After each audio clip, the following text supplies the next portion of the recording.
Welcome back to Who Doesn't Have a Podcast? And this week we're settling into the barber's chair. Now, Jerome, you've recently had a haircut.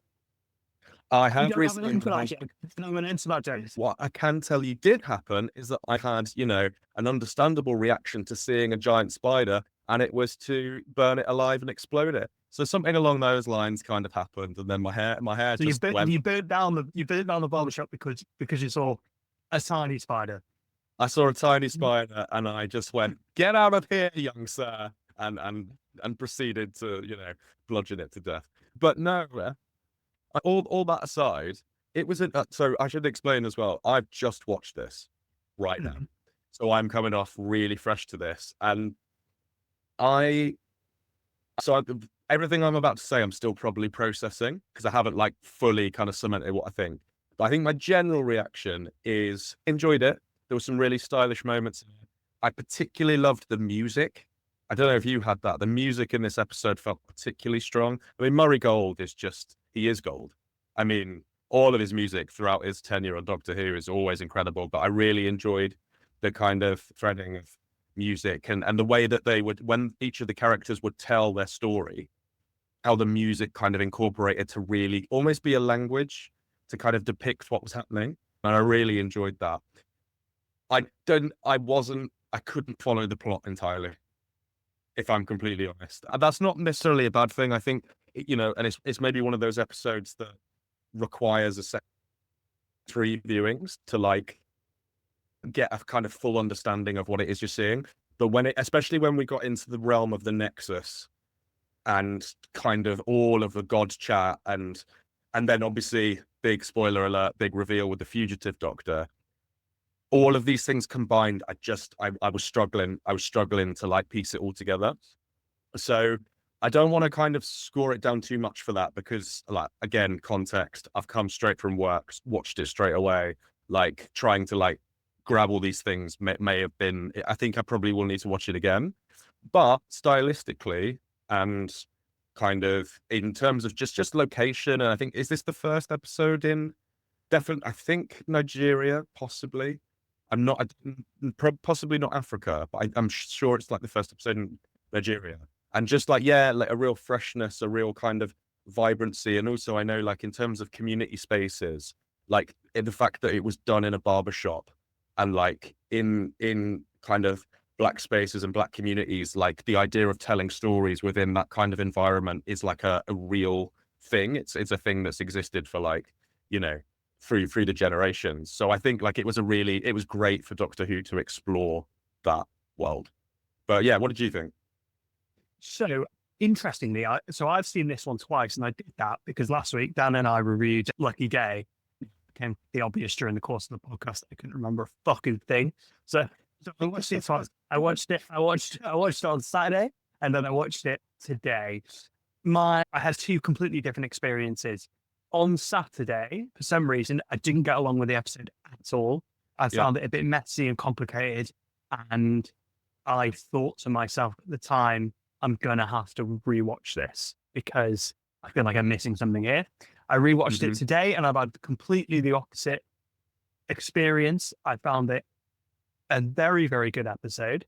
And I think I'm just going to have to take ownership as an audience member and go, I don't think I was in the right headspace watching it for the first time. My headphones in so I could really hear the score and the sound. This episode has an amazing score to it, by the way. And you really get that. And you get all the dialogue as well when you've got your headphones in. So I had a much better experience watching it today.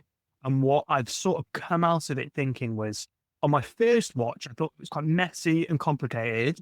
I felt the characters were believable, but the resolutions for their arcs were too fast. That's what I felt like. I felt like everything happened too fast and there were loads of things being thrown at the wall. And then today, I genuinely think that the writer has crafted a really good episode of Doctor Who set in a world that Doctor Who hasn't discovered before with a really tight concept. And I think he's done a really good job because it is actually very tightly written. Do you think, going back to your point about fast resolutions, that I would say if there's one thing about this series that I've noticed, maybe on not a negative, but just something that maybe I'd have liked to have seen expanded on.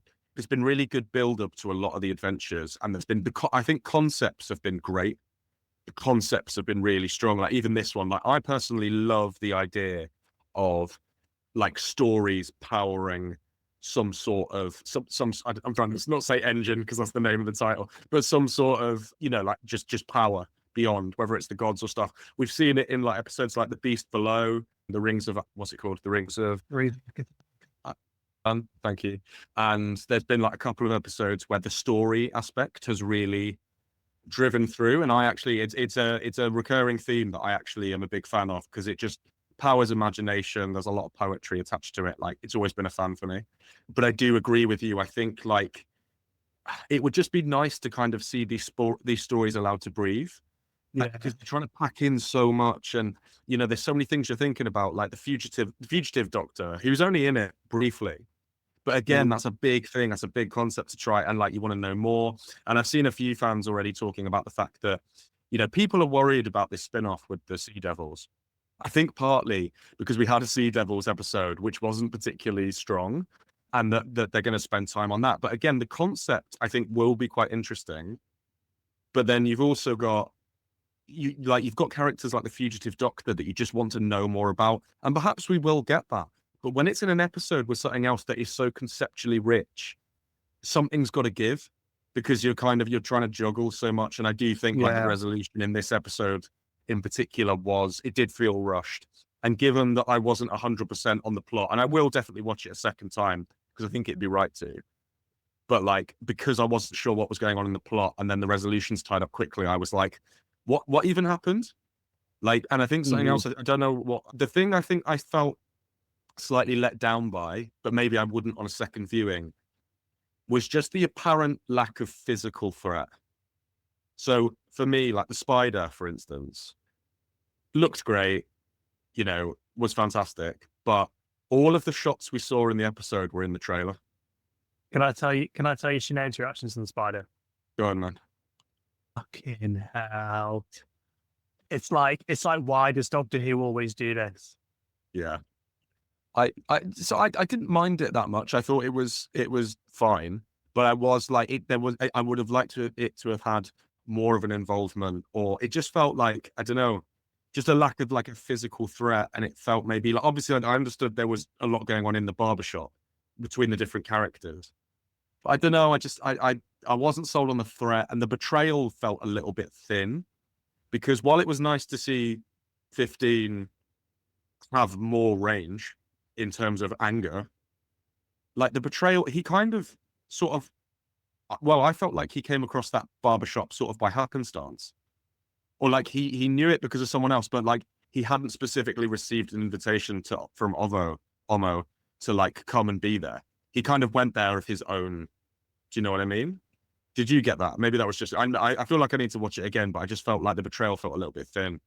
I thought the backstory of the Doctor and how he relates to this barbershop and the connections he's made in there and how it's a safe place for him was really good. And it's such a really good example of a guest writer coming in for Doctor Who and taking these characters and these stories and creating these like really rich sort of plot points out of them now, and character stuff. What I would say is I thought that the 15th Doctor was actually a bit like petulant in it. So the relationship that Ono has with the Doctor, I think, was really interesting. But when it became apparent, clear that Ono had, you know, for want of a better word, tricked the Doctor into telling his story, it was the Doctor's reaction to that, even though the intentions of Ono were obviously really clear, and he's got this community and he needed to save these boys and make sure they could go free. The Doctor's reaction to that quite weird. The Doctor was like, because the Doctor's usually the person that is throwing himself in harm's way to keep people safe. But in this instance, he was kind of really annoyed at Ono for tricking him. I guess I'm just not feeling like the emotional weight of it. Yeah. So I found all that a little bit weird. And so when I originally watched it, I thought this is a really good, like story. It's a really good like micro story, like a bottle episode kind of thing. Like it's all set in one location. Like, and obviously there's a lot of themes and important points being made here, and it's set in a world that we're not familiar with, especially with Doctor Who. Like, they've gone to a completely different direction. Like, I think all of that's great, and experiencing this sort of different culture. But I was like, why does the world of Doctor Who have to be in this? Like, I felt like Doctor Who was really like diluting everything, like all the sci-fi stuff. I was a bit like, I was a bit exhausted by it. I was like, it just doesn't make any sense to me. Like, I'm enjoying these characters and the stories that they're telling, and then we've got this Doctor Who like superimposed onto it. The writer has apparently done a play that is a similar theme, like set in a barbershop. So it's kind of like spiritually related to this, but obviously not in the world of Doctor Who. I just didn't see why the world of Doctor Who was sort of superimposed onto this story. Then I watched it again, and I was like, actually, I think it's really important for a flagship sci-fi show to be telling these sort of stories. And you can't just have an episode like this without any elements of Doctor Who in a series of Doctor Who. So I got them up, and I was like, it's a really good story that's told in a really compelling way. And the sci-fi elements left a little bit wanting, I think, but like whatever. Yeah. I totally. I think there was a lot of ideas that were really worth visiting, and I definitely, it is one of those episodes like I want to watch it again, because what I was watching, I wasn't like, there's been episodes of Doctor Who in the past where you watch stuff and go, oh God, like just it's like, don't take me through this. Not looking at you, Cameo from Space Babies, but do you know what I mean? Like, What's that all about? Why did that space we're coming back to that, but like, I don't have that feeling with this episode. I just was kind of in a headspace where I was like, I'm lost. I was like, and I want to come back to it. I want to, because I feel like, like once I kind of get there, I'll be able to like enjoy it for its I would advise, watch it again, really plug in, wear some headphones, like just stay with the episode. It's really tightly written. It's actually really tightly written. I really enjoyed it on my second rewatch. The sci-fi element does, the goal element does make sense. I do think it's all a bit rushed because it's an episode of Doctor Who. They only give me 45 minutes, we've pressed on before. But what they do in that 45 minutes, I do think makes complete sense. Yeah. So the other thing I wanted to mention was, obviously, there's been this whole thing about Ncuti and the tears. And I'll be honest, I've not minded it. But something it's made me think about is, like, I do prefer my Doctor, I think, to be slightly more alien than Ncuti's Doctor is. Ncuti's Doctor, to me, comes very much as a very understanding, empathetic human Doctor, which I'm not against, by the way. I think it's good to like take the character into that realm more, to kind of explore that human realm. But I think sometimes I enjoy it when the character is more alien or more kind of not from this world, because then the dynamic between themselves and the companion is quite, it's one of the anchors of the show. But in this case, I think the relationship with this Doctor and Belinda is really strong.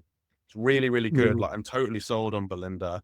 And I think there's just a really like genuine interaction between the both of them, or how they use each other in the plots. Like, because to be honest, this episode was kind of Belinda light. I mean, it wasn't super, she had her moments, but it definitely, in comparison to the other episodes, it felt a bit more Belinda light. And her being in the TARDIS for like the first 20 minutes definitely gave that impression. But like, there was that scene where she was talking to one of the characters, and she was saying like, the hurt people hurt people. And I was good like, line. Yeah, like that was a and even just the bit with her in the hospital and acting as the nurse, like just really genuine, like good, really good kind of character building, kind of understanding moments, because you really get an understanding of her relationship to the Doctor. One thing I would say though, that again, I didn't slightly believe, but maybe on second watching I would do. At the beginning of the episode, right at the beginning of the episode, she's like, dude, you got to get me home. You've got to get me home. And then just kind of just dissipates and goes, whatever, go and have fun. And I didn't believe that. I was like, at the end of the day, we're 5 episodes in, and like her whole thing has been like, I'm not just another one of your runaway companions. I want to go home. So for her then to turn around and be like, we're still doing this, are we? This is getting a bit weird now. I keep asking you to take me home and you're not taking me home. And obviously I understand it's plot. You need to find ways for plot to happen. I do get that.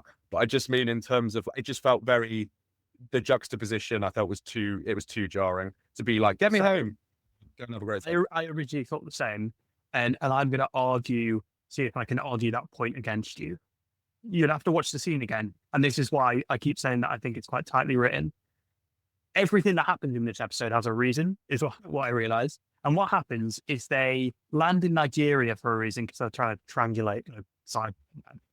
And the Doctor then does a really emotional sort of emotional speech to Belinda about how he is essentially he's the last of the Time Lords. And if you think about it, he's kind of been adopted by Earth, and humanity is kind of like his adopted world, isn't it? Like, and ever since he regenerated into this body, he's not accepted. He's found out that he's not accepted in certain cultures of humanity and society anymore, which so far he has been.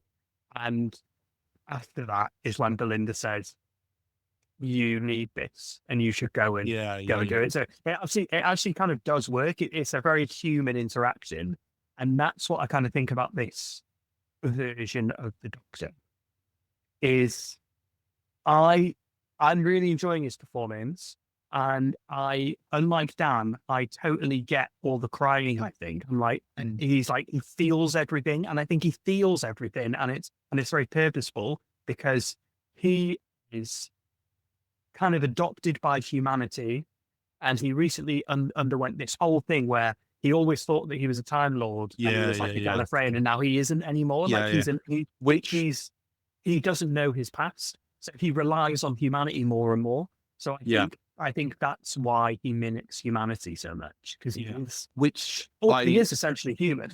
Which does make sense. And I totally understood that because I do, like, that's why it makes sense to me, is the fact that this character is becoming not more human, but like you say, the adoption by humanity is like, and also like, even if you look back in the classic series, which I'm sure are just like, coincidental links, but it's like, you go back to the third Doctor who spent all that time on Earth because he was basically banned from the Time Lords from like going anywhere else.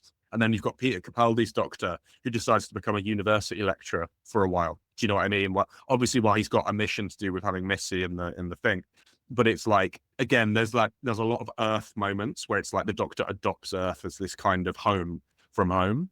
So I do get that, and I think it's great. And I actually think like the tears thing like doesn't really bother me. I'm like, this is just a more human, it's a more empathetic, a more feeling Doctor. And also, I think you can take relation to it out of the fact of like bi-generation, the effects of bi-generation. Like, to me, this Doctor kind of feels like a therapy Doctor.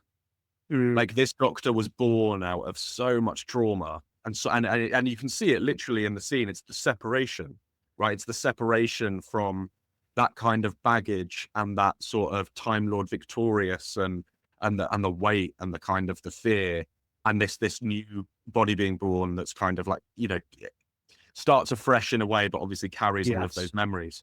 But it kind of is like it's almost like a form of therapy. So the idea of this Doctor being more empathetic is interesting. Obviously, like, I still prefer the alien thing naturally, but I understand where it's come from, and I enjoy it. And I do remember that scene with them talking, and I thought it was really powerful, like, and very incredibly poignant and relevant, and the audience learns something. The audience is constantly learning, and even the animation, by the way, incredible on the window. Just wanted to bow that. But the braid story, in terms of how they're freeing, so good. how it's the weaving behind it is there to kind of in terms of like maps to freedom, and that was incredible. And that's something just within the show, which is so important. Yeah, I think I was thinking of it purely from Belinda's point of view as just like character continuation, because obviously in this episode it makes sense within the context of it, but obviously we've seen her for like 5 episodes. So when you string that together, I was a bit like, well, like it kind of gets to the point where it's like, are we being strung along? I know you've got to go soon, but there's one really interesting theory I just want to put upon you. I've heard an interesting theory, and obviously, like me, probably more interesting. Someone recently came up with the theory that Belinda is actually a type of harbinger, or not real. And the sense of her kind of being like a lure, like in terms of stories, in terms of adventures, it's a lure for the Doctor.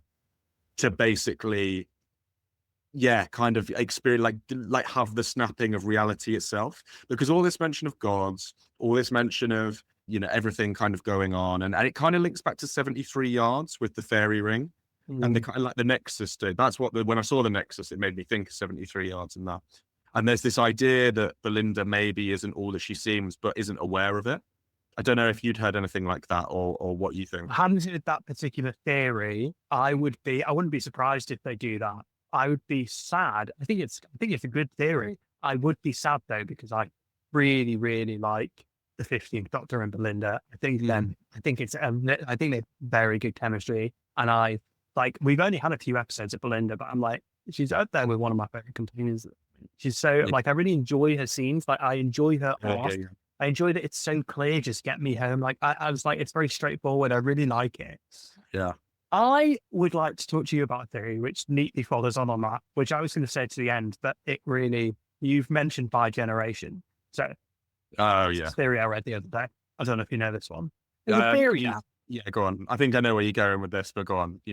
There's a theory that so they made a big deal about the bi-generation, right? It was a huge part of that 60th episode. There's a theory now that the bi-generation isn't the bi-generation, and it's actually a tri-generation. So when David Tennant and Ncuti were split in two, Mrs. Flood was somewhere else in Unit Tower waking up with a bit of regeneration energy. And Mrs. Flood is like a version of the Doctor, and actually it was a tri-generation. And I like that theory quite a lot. And it explains why she's everywhere. Like she's, she'll have her own TARDIS and she's like traveling around everywhere. And it would also explain that she was the person we picked. What was it they said? The colour of the door is important. Or Russell tweeted. The colour of the door, like colour of the door is really important. Her first promo image was her against like a TARDIS blue door. And Russell T Davies said there were clues hidden in that picture. Also, I think that if she did wake up in Unit Tower during the tri-generation, she is the person that the Master's Tooth, because like once everyone had settled up and gone home, she would have still been there. Like, I do kind of like it as a theory. I would like to expand on that theory with, I'm going to put it copyright now.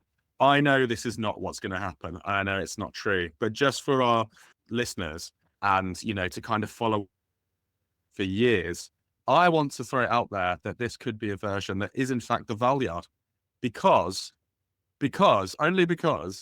in the sense of like, because it could very well be that Mrs. Flood is the Doctor, right?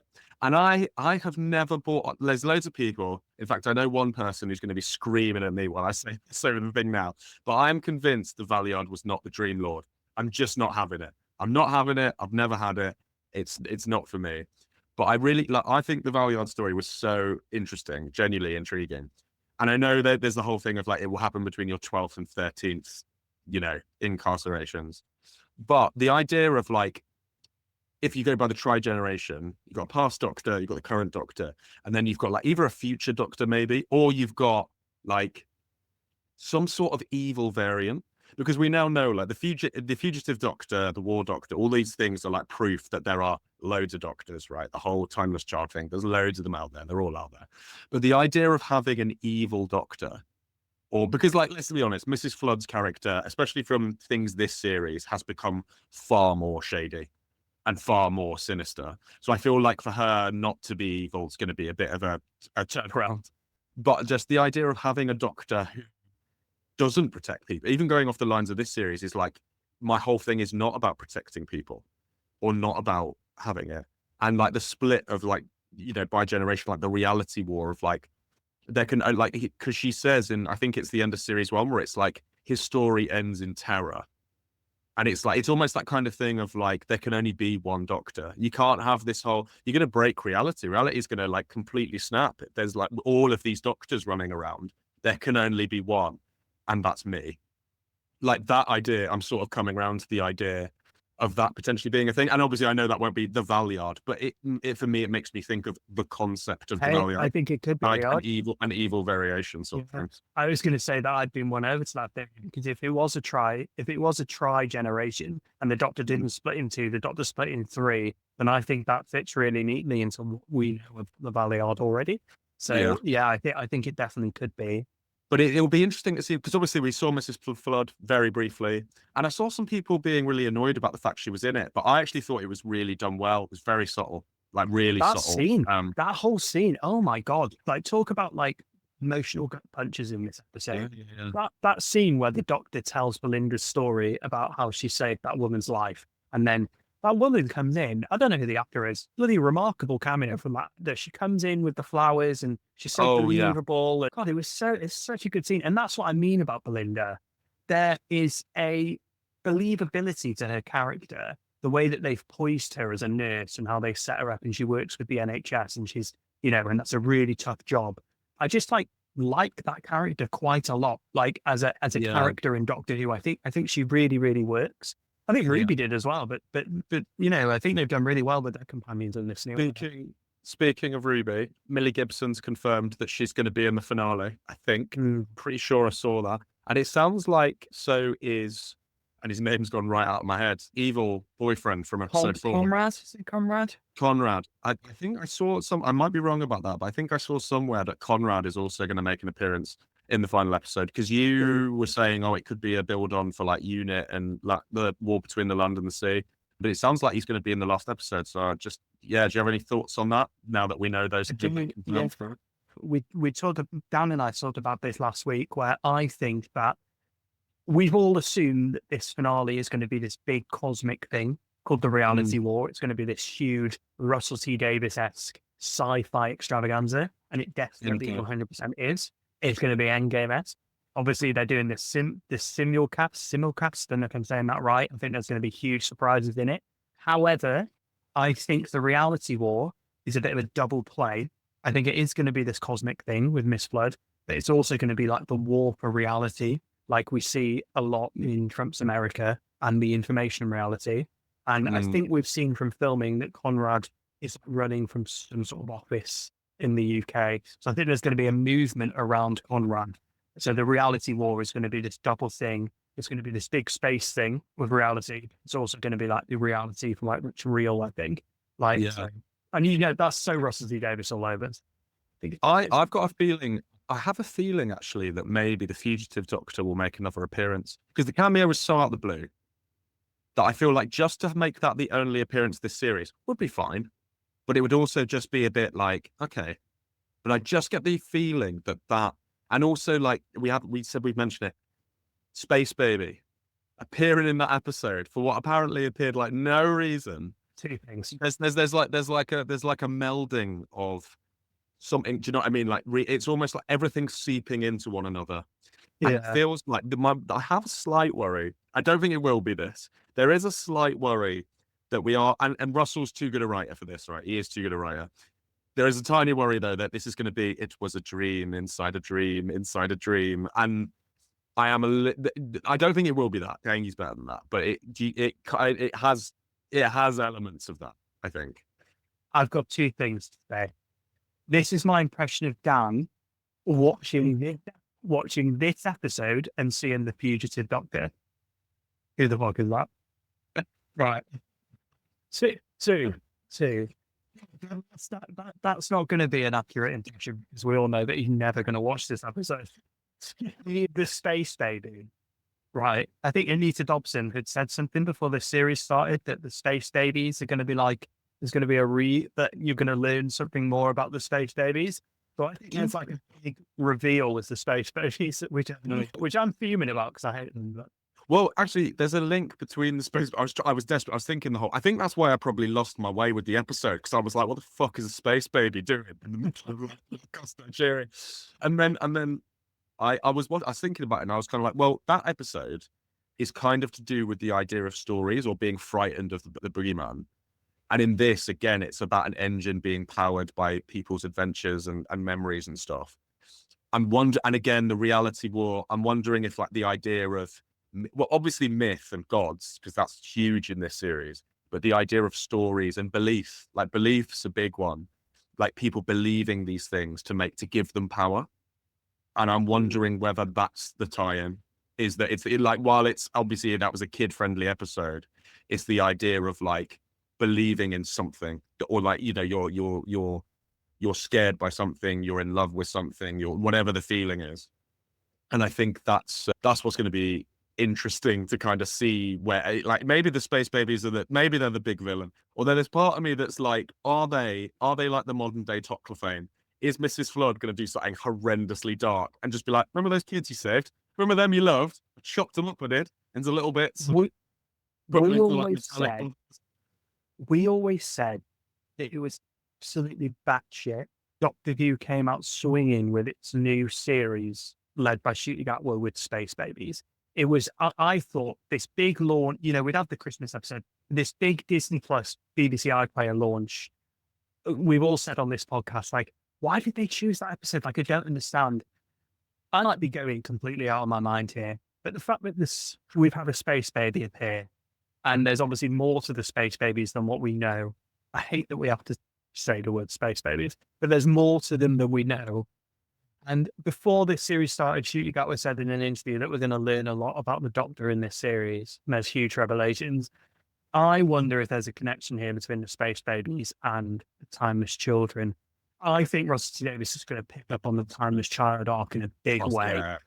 And I think there's going to be huge things that happen. And I wonder if the space babies I wonder if there's more to that, which would make us go back and watch that episode and go, oh. Because also that the babies in that, I'm trying to think back now because I need to watch it again. But they don't have parents, or they don't. We don't know where their parents are. Again, the idea of not knowing where you come from and kind of what's going on. And obviously, Ruby didn't.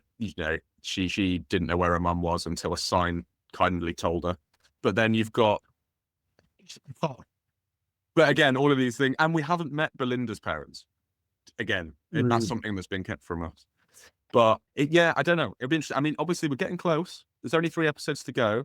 And from your first love of Space Babies, now we've got the Interstellar Song Contest, which, look, I think, in theory, if you'd have told me this on paper, I'd have gone, oh no. You weren't here for the I'd have gone, episode. come You on. told me that one of the episodes was called The Interstellar Song, because I was literally like, why the fuck are they doing this? Yeah. And when you told me that Rylan was in it, I was like, oh. Yeah, and he's playing Rylan. That's going to be interesting. Like, however they choose to explain that one, like whether he's, been frozen in carbonite to kind of kept alive all these years. I think it will prove to be better than I fear. I've got a feeling I think it would be better than I fear. I think it's going to have all of the Eurovision cheesy elements to it because, I think that will be inevitable. But I think there will be maybe a darker kind of sinister undertone to it. And I think it will be interesting to see where it goes. I'm also kind of interested, again, sort of as you were just relating to, the placement of episodes. Because I feel like that feels like one that you'd probably do early on, just to kind of get it out of the way and be a bit cheesy with Doctor Who. But the fact is, towards the end, I'm wondering whether Mrs. Flood has a big role to play in this one, because we're getting close to it now. And my personal feeling is Mrs. Flood is actually going to get the big reveal in episode 7. And I think that it's going to lead into the big plan in episode 8, because I think and again, we're talking too early here because we're not round to this point yet, but the fact the episode is called Wish World just screams Mrs. Flood revelation to me. But yeah, I'll be interested to see how it goes. I think we're going to get the Mrs. Flood revelation in the next episode. So what we've said about the next episode, I think we've got a bit of a utopia on our hands where I think. So Russell T Davies has said that there are big things that are going to happen in this episode, and you wouldn't necessarily think it from the title. So I think it's one of these things. I think we might have a repeat, the kind of utopia master situation where we find out who Mrs. Flood maybe is towards the end of the next episode. Would you be annoyed if she's the master? Because there has been a theory going around about that she could be. Yeah, because I think they've done that. And I wouldn't be annoyed about the master coming back. I'd be annoyed about it being the big reveal of the series. I think I'd be annoyed about the Master coming back because I feel like they spent so long on this series kind of introducing new threats and new villains and trying to avoid all the classics that it would just feel a bit out of place. And also, I think the Master will come back in the war between I think they'll come back in the war between the land and the sea. Which would be a really interesting throwback, because I do believe, and this is history happening now, that the Master's first ever episode of Richard Delgado was with the Sea Devils. Could be wrong about that. Love that. Could be wrong about it. Yeah, so it'd be interesting. I would say, on the whole, I'm definitely going to watch this episode again. because I think it's definitely worth watching it again. But yeah, I'm interested. The series has been good. It's been Really strong, good. I think. And I'm interested. Obviously, you've had your theory about, kind of like there's lots of lies and it's very meta. And if it does prove to be that, I think in hindsight, it's something I could really enjoy. But obviously at the time, you're kind of like, what is going on? And to be fair, like to create that air of mystery is good, because like, honestly, you read like different sources and they're so wild. They're so far apart. I mean, like, Yeah. you've got some sources that are absolutely convinced that Ncuti's regenerating at the end of the season. Like, they're absolutely convinced that's what's happening and the reshoots and all that. And then you've got others who are kind of like, well, whatever's going to happen with the reality war is going to span all of these spin-offs. Like, there's going to be loads. And now people are talking about spin-offs about the Fugitive Doctor. So it'd be, yeah, I don't know. I mean, Are you it's more in exciting. my camp then? Do you think that this is so? I think there's been a bit of a meta marketing campaign going on. I think it's good because people are talking about Doctor Who. Like this series has drummed up quite a lot of interest in discussion. So all we hear week on week is ratings are really low, but the actual Yeah, yeah. discourse about it, like I think people are really hyped about it. Do you think they've built up this universe thing, and actually there's going to be like a surprise renewal, and there's going to be like loads of interesting news? I'm not fully convinced. I'm not sure. I think that my worry is that there's all these brilliant ideas. You've got all of these like characters that are definitely going to play some role. Conrad, the 3 Doctor Who fans that we saw from Lux. There was a couple of other like people, or I'm trying to think now of. So it's the creature that escaped. You've got all of these different kind of things that feel like they could potentially come to the boil in the last episode. My one worry is that in theme with the rest of them, they're going to rush it. It's longer. You're going to get all this build up for it to be like a really rushed resolution. Because let's be honest, like, I think that was the problem with Sutek plus series. Amazing build up. Like, I personally loved when it was revealed to be what had been on the TARDIS for that amount of time, and the build up, and like, it was amazing. Like, I genuinely, I know some people weren't keen on the whole dog thing, but I thought that was amazing. I thought it was great, right? But then episode 8, or however many episodes were in it, just felt so rushed in terms of the rest of it, how easy it was. And that's my worry. My worry is it's going to be rushed. But if it's the sort of thing that they kind of do it and it spans a whole new thing of like spin-offs and this, and maybe Mrs. Flood, maybe they've gone to Anita Dobson. Anita, Doctor Who's going to be on for at least the next 10 years, and you are going to be the big bad. Do you know what I mean? As in, like, you are literally going to be, this is the start of not just like, you're not just going to end. Maybe it's like a new master, not as in like the character, the master, but we go, you are a new character that is going to be the big bad of Doctor Who for like years to come. And it's going to be this whole you against them, which I think would be a great idea.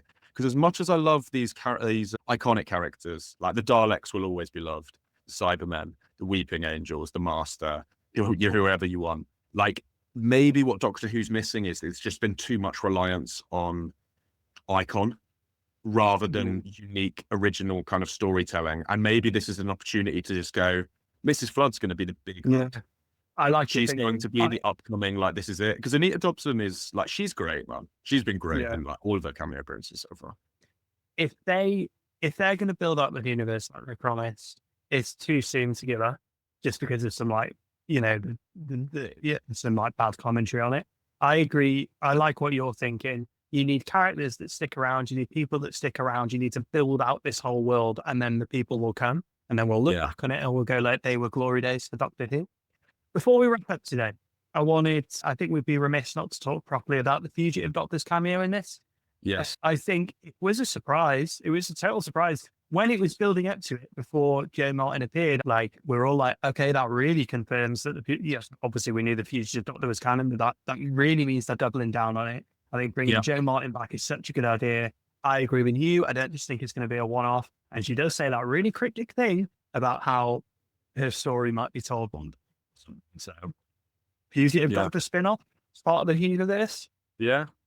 And also, like, it could be like blowing a thing of like, it must be the hardest decision for like the showrunners and people, is like, how do you respect a show that's been going for 60 years that has to like thread all of these things together, which is impossible, by the way. Because like, how do you do that with also like making the show explode into new life?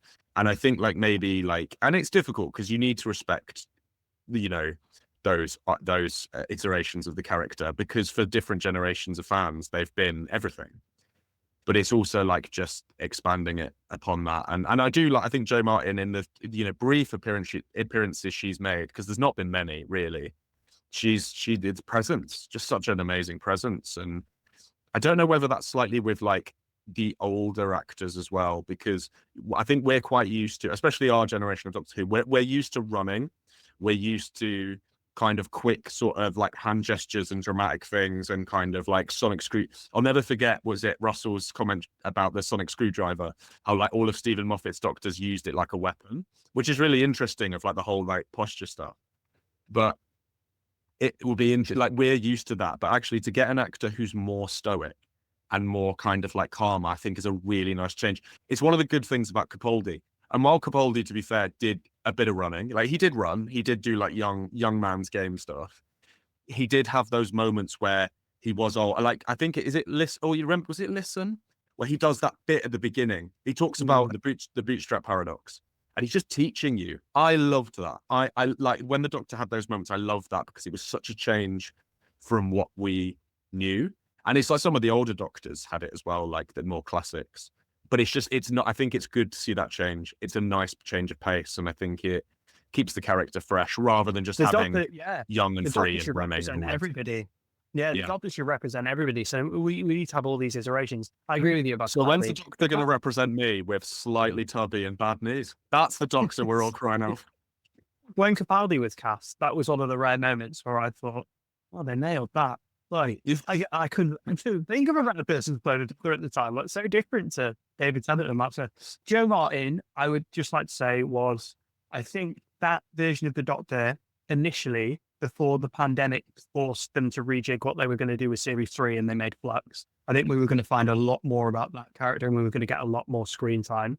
The last time we saw the Fugitive Doctor was in The Power of the Doctor, where again, she has kind of another sort of brief cameo where she just kind of comes in at the end, and it's done really well, but very minimal screen time from the first time we were introduced to her. I really do want to see more of her. I think she's great. Yeah. And I think if you're going to have if you're going to have a third spin-off from this now, that's the one that makes the most sense to me, because it's a new story. You go to totally new territory. I would love to see that, because I think it would be great. It would be and because it's also like doing Doctor Who without doing Doctor Who, because it's a Doctor, but it'd be a different series. But the one I'd really love to see, which sadly I don't think is ever going to happen, is I'd love to see Paul McGann given a series. Oh my God, I'd love to see Paul McGann's Doctor. And I know he's had all the Big Finish, and he's done a lot of stuff for good work with that, and he's made, you know, appearances since. But ever so I saw what was it called? The short that they did for the 50th. In the Night of the Doctor? In the Name of the Doctor? In the Night of the Doctor? Something like that. I think it's just called Night of the Doctor. Night of the Doctor. When I saw him, that 5 minutes, that's all I needed. That's all I needed to go, I want a series with this guy. Oh my God, he would be fantastic. But I don't know. I don't think it will happen. That was an old-timer reintroduction. Do you remember? Because I think her name's Cassie on the ship. And the ship's talking to her, and it's going like, you need a doctor. And then she goes, I don't need a doctor or something. And then Paul McGann goes, I'm a doctor. I'm a doctor. Probably not the one you're expecting. It's like, it's so good. It's so good. I remember watching that and literally my face at the TV just being like, it's amazing. And again, Paul McGann appeared again in the is it The Power of the Doctor? Yeah. I just love how like his Doctor as well is like it little like brilliant lines. And to be fair to Chris Chibnall, like, I love the fact he included this, where his Doctor's like, I don't do robes, and I was like, it just tells me everything about his character. Like, it was a shame, but and also So I didn't expect this to turn into a Paul McGann tribute, but here we are. His character was like the first of the romantic Doctors. Some people have quoted them as in the Eccleston, Tennant, Smith, who were like these sort of like handsome, sort of princely figure type. Well, Christopher Eccleston was a bit harder than that, but you know what I mean? Like the younger kind of iterations of the Doctor. And I think that he has a lot to be credited for that, which he wasn't at the time because the TV movie wasn't great. But actually, there were a lot of character decisions he made, which then informed Modern Who, and I think he has a lot to be thanked for, sort of in hindsight. I agree with you. I think he's probably the first of the modern Doctors, to be honest, because There was a gap between the end of the Sylvester McCoy Doctor Who and the TV movie, right? And then obviously the TV movie didn't take off. Okay. And you got anything else to say? Well, Dan always prompts me to rate these episodes, but I wanted to kind of move away from rating because I think it's pompous for like three nerds on my little podcast rating this episode of Doctor Who, which is loads of content to make, and it would have been a nightmare to put together. And I don't really think that's episode of Doctor Who. Well, yeah, exactly. And we could easily be put in our place, like the nerdy fans we are. But I don't really need to rate it. I think all I can say at this moment is I'm enjoying the series. I was worried about the series when it first came out, but I think all of the episodes so far have been strong in their way. I mean, there's been weaker episodes, and probably the weakest for me was the first one, Robot Revolution. But even that was was still a great opener. Yeah, it was fine. Like, it was pretty solid. I didn't come out of it like sort of fearful of what was to come. I definitely think this series has been a lot stronger than the first series. Massively stronger. And yeah, I'm excited. I'm excited to see where it goes. And I think it's because there's just very good core elements, including a mysterious villain who they always makes it so much easier to get on board with. Or like when there's a mystery that needs to be solved, like the ones that always like stick back to me, the crack in the wall at series 5. What does it mean? What does it mean? Why is there a crack in the wall? Although I was really annoyed when that was revealed to be what was in the Doctor's room in the God Complex. Really annoyed me, but that's for another day. All of these, and I love it when there's a deep mystery. And in this series, there's a deep mystery. So hopefully it pays off. We'll see. Probably one of the better ones as well, because it's a deep mystery. But they've been lacing Mrs. Flood into this now for ages. Like, when was that Christmas special where she first says, never seen a TARDIS before? That was the Goblins. That was the Goblins. Yeah, it was. And what was that? What year was that? Was that 2020? That was Shooty's first episode. She's been in it as long as Shooty has. Yeah, 2020. Well, no, she has, because she's been revealed to be the woman who took the Master's ring, hasn't she? Has that been confirmed? No, I'm not sure. That's what I was thinking. But like, That's what I want to say about the theory, Jerome. That's what I want to say about the theory. Sorry, so I've got this theory that it's like a tri-generation. So do you remember that scene? I think it's in the Christmas episode. Miss Flood is like walking along the pavement with her shopping bags. Then the TARDIS dematerializes and she drops her shopping bags and she looks around and she seems quite confused. There's a theory out there that that's her moment of recognizing, like when she tri-generated, she lost her memory and then she sees it again when she sees the TARDIS dematerialize. That's the theory. And then she stares down the barrel of the camera and goes, never seen a TARDIS before. Yeah. Do you think the utopia and that? But again, there's still the fourth wall element because the other Doctors don't do that. So why does she do that? That's an interesting one. But like, does that? Judy Cutler does. His Doctor in the Beatles episode fully stared down the barrel of the camera and says something. I need to rewatch that. Can't remember. I need to rewatch that. He winks. Oh, okay. I'd forgotten that. I'll need to go back and have a look at that. But it'd be interesting. I wonder if there's a fob watch. I mean, there was the fob watch. I mean, Jodie Whittaker threw it away, didn't she? She kind of had the watch. She could open everything about her. But obviously, like, did she throw it away? Or is it still there somehow? I think she threw it into the TARDIS. Yeah, she did. And then the TARDIS under David and Ncuti got replicated. And if there's a tri-generation, that could have replicated. Did the watches get replicated?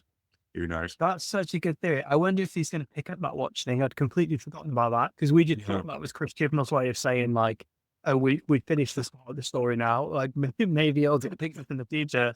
Yeah, who knows? Anyway, who knows? Anyway, yes, actually, maybe they did. Maybe it's all planned because, like, Chris Chibnall and Rusty Davis are close, and it would have known that Rusty Davis is taking over. I'm sure. I'd like to think that the showrunners, when they transfer, basically go, this is where, like, obviously it's over to you now. Here are the keys, but this is kind of what I had in mind. I'd like to think they're doing that because, otherwise you get the Rise of Skywalker, but that's for a different podcast. Yeah, exactly. Well, it's not any job. Like, you're supposed to have a handover, for fuck's sake. Okay. Have you got anything else to say about the story in the engine? No, I don't think so. It was solid. It was good. Thank you for joining us for another episode of Who Doesn't Have a Podcast. If you enjoyed this episode, please do like and subscribe. Why did you do that like we've never done a podcast in our lives? On Instagram, YouTube, and TikTok at Who Doesn't Pod. I don't know, Drew. I'm not a natural born presenter. Sorry, I've written there.